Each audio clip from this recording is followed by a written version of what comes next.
बोलिए सच्चिदानंद भगवान की जय, सद्गुरुदेव भगवान की जय। आइए एक नई दृष्टि के साथ पूर्णाकार बोध। और ये पूर्णाकार बोध जब तक नहीं होता तब तक सब जगह परमात्मा द्रष्टव्य नहीं होता। पूर्णाकार बोध किसी भी ज्ञान के लिए नियम है कि जिसका ज्ञान है मन उसी के आकार का होता है। कपड़े के आकार की मनोवृत्ति हो तभी कपड़े का ज्ञान होता है, अन्यथा कपड़ा रहते भी कपड़े का ज्ञान नहीं होता। यदि मन कपड़े का आकार ग्रहण कर ले तो बिना कपड़े के भी प्रतीत हो जाता है कि कपड़े का ज्ञान हुआ। जैसे सपने में विषय तो होते नहीं, किंतु क्योंकि मन विषयों का आकार ले लेता है इसीलिए सारे विषय दिख जाते हैं। इसी प्रकार पूर्ण आत्मा होने पर भी अंतःकरण जब तक पूर्ण ब्रह्म के आकार की वृत्ति नहीं बनाता तब तक ब्रह्म ज्ञान नहीं होता। मन को पूर्ण आकार का बनाने की आवश्यकता है। परमात्मा सामने होता तो मन उसका आकार बना लेता, किंतु परमात्मा निराकार है। अतः परमात्मा के गुणों को मन में धारण करना चाहिए। परमात्मा घड़े कपड़े की तरह होता तो उसके भी आकार की वृत्ति बनाना संभव था, किंतु वह है निराकार, अतः उसके आकार की वृत्ति कैसे बने। परमात्माकार वृत्ति का मतलब है कि जैसा परमात्मा वैसा ही मन बने। आकार शब्द से नाम रूप समझे तो वे परमात्मा में नहीं है।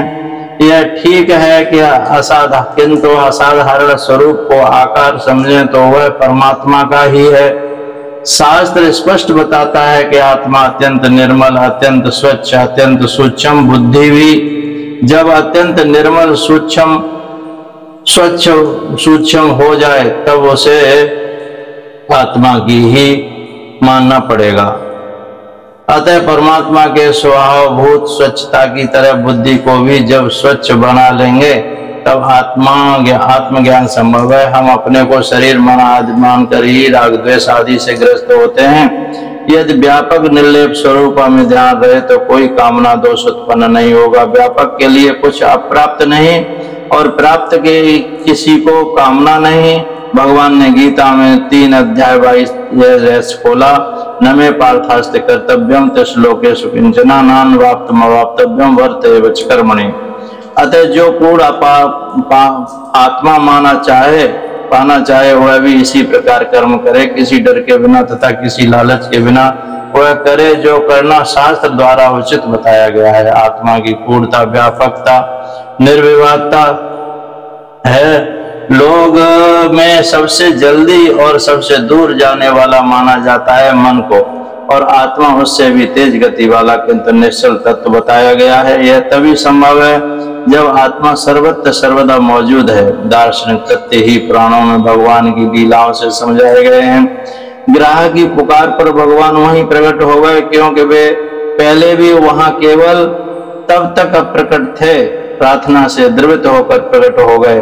परमात्मा में आवागमन नहीं होता, क्योंकि है ही वे व्यापक। देवकी नंदन का दृश्य रूप तो द्वारिका में था, लेकिन द्रौपदी की प्रार्थना पर तत्क्षण वे वस्त्राकार में उपस्थित हो गए, क्योंकि कहीं से चलकर तो आना नहीं था और कपड़ा भी कहीं से लाना नहीं था। अतः पुराण प्रसिद्ध लीलाएं में से परमेश्वर की निश्चय पूर्णता ही निश्चित होती है। इसी के निश्चय से समस्त कामनाएं मिट सकती हैं।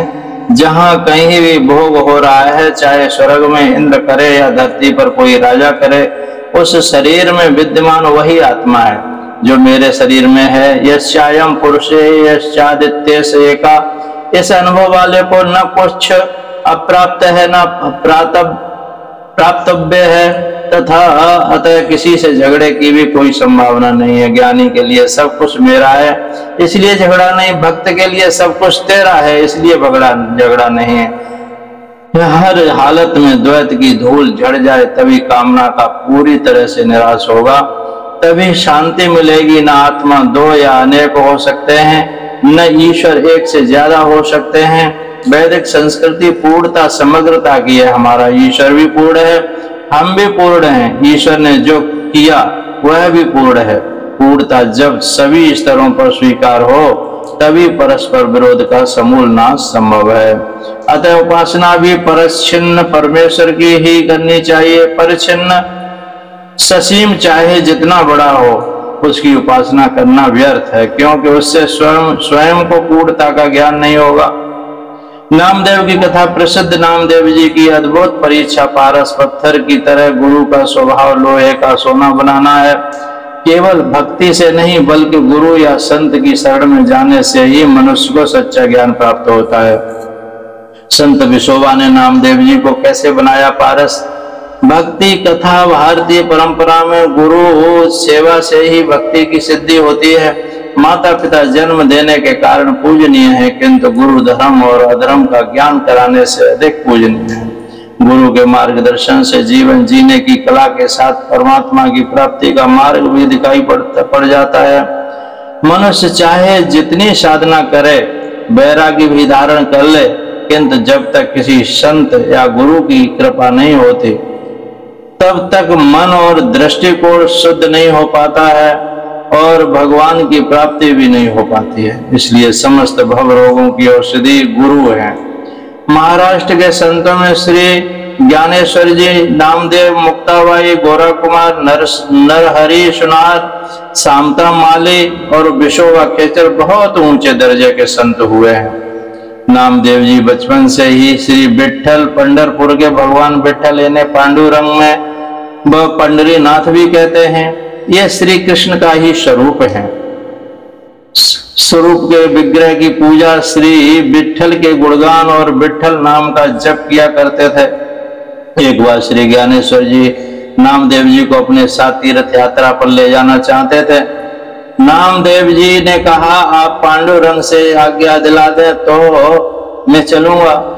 श्री ज्ञानेश्वर जी ने जब भगवान विठल से नामदेव जी को लिए जाने की आज्ञा मांगी, तो भगवान विठल ने श्री ज्ञानेश्वर जी से कहा, नामदेव मेरा बड़ा लाडला है, मैं इसे अपने से क्षण भर के लिए भी दूर नहीं करना चाहता। तुम इसे ले जा सकते हो, पर इसकी संभाल रखना। ऐसा कहकर स्वयं भगवान पांडुरंग ने नामदेव जी का हाथ श्री ज्ञानेश्वर जी को पकड़ा दिया। तीर्थ यात्रा से लौटते समय श्री ज्ञानेश्वर जी, मुक्ताबाई व नामदेव जी आदि संत गोरा कुमार के घर ठहर गए। सभी भक्त मंडली बैठी हुई थी। पास ही गोरा कुमार की एक थापी डंडा पड़ी हुई थी। मुक्ताबाई की दृष्टि उस थापी पर पड़ी। संतों की परीक्षा करने के लिए मुक्ताबाई ने संत गोरा जी से पूछा, चाचा जी? गोरा कुमार को सब चाचा जी कहते थे। यह क्या चीज है? गोरा जी ने उत्तर दिया, यह थापी है, इससे मिट्टी के घड़े ठोंक कर यह देखा जाता है कि कौन सा घड़ा कच्चा है और कौन सा पक्का। मुक्ताबाई ने कहा, हम मनुष्य भी तो घड़े ही हैं, क्या इससे हम लोगों की भी कच्चाई पक्काई मालूम हो सकती है? गोरा जी ने कहा, हाँ हाँ, क्यों नहीं। यह कहकर उन्होंने थापी उठाई और एक एक संत के सिर पर थप कर देखने लगे। गोरा जी थपते थपते जब नामदेव जी के पास आए, उनके सिर पर थापी थपी तो उन्हें बहुत बुरा लगा। दूसरे भक्त तो यह कौतुक देखते ही रहे, पर नामदेव जी बिगड़ने लगे। ऊपर से नामदेव जी ने कुछ कहा नहीं, पर उनका मुंह फूल गया। नामदेव जी को अभिमान था कि वे भगवान विठल के प्यारे हैं और भगवान उनसे बातें भी करते हैं। उन्हें थापी से इस तरह संतों की परीक्षा करना अपना और भक्तों का अपमान लगा। उन्होंने अभिमान बस सोचा कि कहीं मिट्टी के बर्तन की भांति मेरी परीक्षा हो सकती है क्या।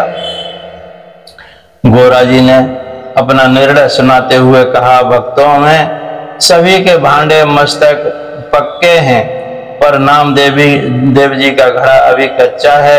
यह सुनकर नामदेव जी बोले, तुम्हारा सिर ही कच्चा है, तुम्हें शिक्षा की आवश्यकता है।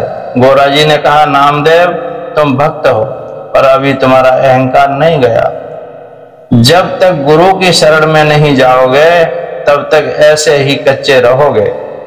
नामदेव जी का बड़ा दुख हुआ। नामदेव जी को बड़ा दुख हुआ।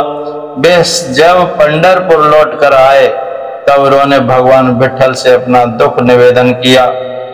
नामदेव जी को भगवान ने स्वप्न में आदेश किया, नामदेव यदि बुक्ताबाई और गोरा जी कहते हैं कि तेरा सिर कच्चा है तो अवश्य तू कच्चा ही होगा। मुझे अभी तक सर्वव्यापक ब्रह्म के स्वरूप का अनुभव नहीं हुआ। गोरा जी का यह कहना है तो सच है कि गुरु की शरण में जब तक नहीं जाओगे तब तक कच्चे ही रहोगे।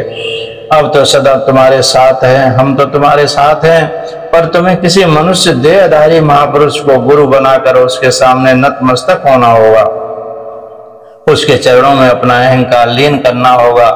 तू मंगल बेड़ा में रहने वाले मेरे भक्त विशोबा खेचर के पास जा, वह तुझे ज्ञान देगा। श्री ज्ञानेश्वर जी की संत मंडली में विशोबा खेचर पीछे सम्मिलित हुए, किंतु योग का अभ्यास करने से वे सिद्ध महात्मा माने जाने लगे थे। भगवान की आज्ञा मानकर नामदेव जी विशोबा के पास आए। विशोबा पहले से ही जान गए थे कि नामदेव आ रहे हैं, अतः वे उन्हें शिक्षा देने के लिए एक मंदिर में शिवलिंग पर पांव पसार कर सोए हुए थे। नामदेव जी को इससे बड़ा आश्चर्य हुआ। वे सोचने लगे कि जो व्यक्ति भगवान का अपमान कर रहा है वह मुझे कौन सी शिक्षा दे सकेगा। नामदेव जी ने विशोबा से कहा कि वे शिवलिंग पर से पांव हटा ले। विशोबा ने कहा, नामे मैं बूढ़ा हो गया हूं, मुझसे पैर उठते नहीं है, तू मेरे पांव उठाकर किसी ऐसे स्थान पर या किसी दिशा में रख दे जहां शंकर का अस्तित्व ही न हो। नामदेव जी विशोबा के पांव इधर उधर करने लगे, किंतु वे जहां भी विशोबा का पांव रखते थे वहीं पर शिवलिंग प्रकट हो जाता था और इस प्रकार सारा मंदिर शिवलिंग से भर गया। नामदेव जी यह देखकर आश्चर्य में पड़ गए और गुरु के चरणों में गिर पड़े। सप्तकोटेश्वर मंदिर में ये वही शिवलिंग है जिनके दर्शन संत विशोबा ने नामदेव जी को सब जगह भगवान की उपस्थिति दिखाने को कराए थे। विशोबा ने उनसे कहा, तू वास्तव में अभी कच्चा ही है, सभी स्थानों में तू अब भी ईश्वर का दर्शन नहीं कर रहा है। संसार में भगवान सूक्ष्म रूप से हर जगह व्याप्त हैं, तू सभी जड़ चेतन में ईश्वर को निहार। संत विशोबा खेचर ने जैसे ही अपना हाथ नामदेव जी के सिर पर रखा, उन्हें सभी जगह भगवान पांडुरंग के दर्शन होने लगे। लोग एक दूसरे से मिलने पर राम राम कहते हैं। इसका अर्थ यही है कि मुझ में राम, तुझ में, सब में राम ही नियत है। मुझ में राम, तुझ में राम, सब में राम समाया है। कर लो सबसे प्रेम, जगत में कोई नहीं पराया। ईश्वर सर्वव्यापी सब जगह और सभी में समाये हैं, तो पाप करने के लिए न तो कोई स्थान की मिलेगा और न ही कोई समय। घर भी वैकुंठ बन जाएगा। संत नामदेव जी की जय। रहस्य समझ गए। इस पूर्ण आत्मा की दृष्टि के लिए ही सारी साधना है। स्वयं पूर्ण हुए बिना पूर्ण परमात्मा ठीक ठीक समझ में नहीं पाओगे। जो डॉक्टर नहीं है वह दो डॉक्टरों की बात सुने तो समझ नहीं पाता। गैर व्यापारी भी व्यापारियों की बातें समझ में नहीं पाता। सर्वत्र यह नियम है कि अपने ढंग से ही दूसरे को समझ सकते हो। अतः स्वयं पूर्ण बनोगे तभी परमात्मा को पूर्ण समझोगे। पूर्ण की भाषा पूर्ण के ही समझ में आती है। समस्त कर्म स्वभाव से ही हो रहे हैं, ऐसा जानो और अपने में पूर्णत्व का अनुभव करो, तभी आत्मज्ञान संभव है। धन्यवाद। आपने सुना, समझा, अच्छा लगा, शेयर सब्सक्राइब कीजिए। तो बात समझ में नहीं आई, जो बात समझ में नहीं आई हमें कमेंट करके पूछिए, बताएंगे। सतगुरुदेव भगवान की जय। आपके हृदय में ज्ञान की बातें बैठ जाएं, आप सत परमात्मा को जाने। जय श्री कृष्ण, जय सतगुरुदेव भगवान की जय। सोहम सोहम सोहम।